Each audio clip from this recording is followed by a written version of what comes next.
Capitalism versus socialism. We can sum up each economic system in one line. Capitalism is based on human greed. Socialism is based on human need, right? No, wrong, so wrong. It's exactly backwards. And I'll prove it to you. Been on Amazon lately?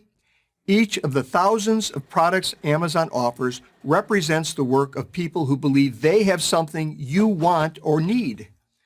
If they're right, they prosper. If they're wrong, they don't. That's how the free market works. It encourages people to improve their lives by satisfying the needs of others. No one starts a business making a thing or providing a service for themselves. They start a business to make things or provide services for others. Now, I speak from personal experience.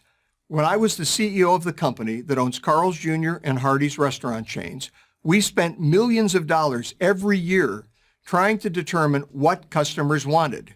If our customers didn't like something, we changed it, and fast.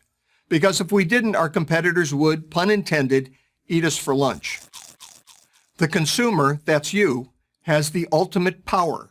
In effect, you vote with every dollar you spend. In a socialist economy, the government has the ultimate power. It decides what you get from a limited supply it decides should exist. Instead of millions of people making millions of decisions about what they want, a few people, government elites, decide what people should have and how much they should pay for it. Not surprisingly, they always get it wrong. Have you ever noticed that late-stage socialist failures always run out of essential items like toilet paper? Of course, this isn't a problem for those who have the right connections with the right people. Those chosen few get whatever they want. But everyone else is out of luck. Venezuela, once the richest country in South America, is the most recent example of socialism driving a prosperous country into an economic ditch. Now, maybe you think it's an unfair example. I'm not sure why, but okay. We'll ignore the fact that leftist activists celebrated it as a great socialist success right up until it wasn't. But what about Western European countries? Don't they have socialist economies? People seem pretty happy there. Why can't we have what they have? Free healthcare, free college, stronger unions. Good question, and the answer may surprise you. There are no socialist countries in Western Europe.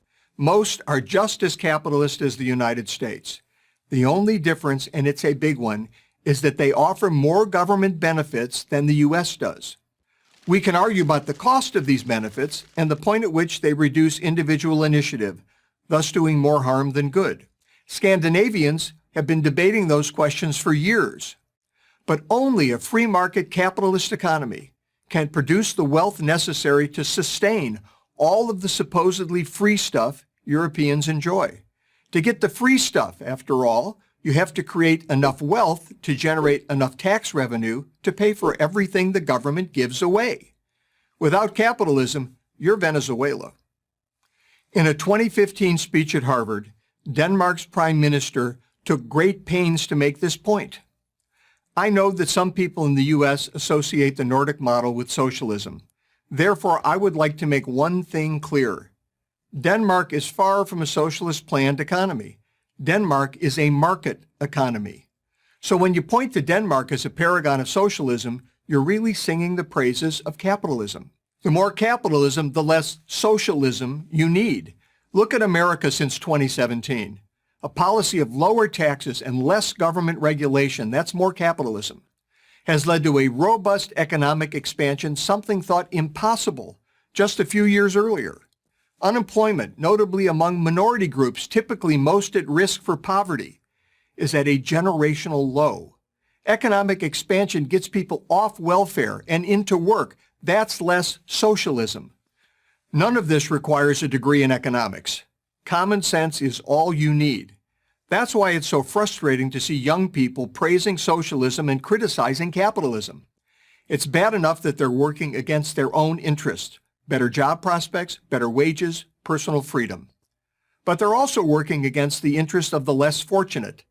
Capitalism leads to economic democracy. Socialism leads to the economic dictatorship of the elite. Always and everywhere. So beware what you ask for. You just might get it. I'm Andy Puzder, the author of The Capitalist Comeback for Prager University.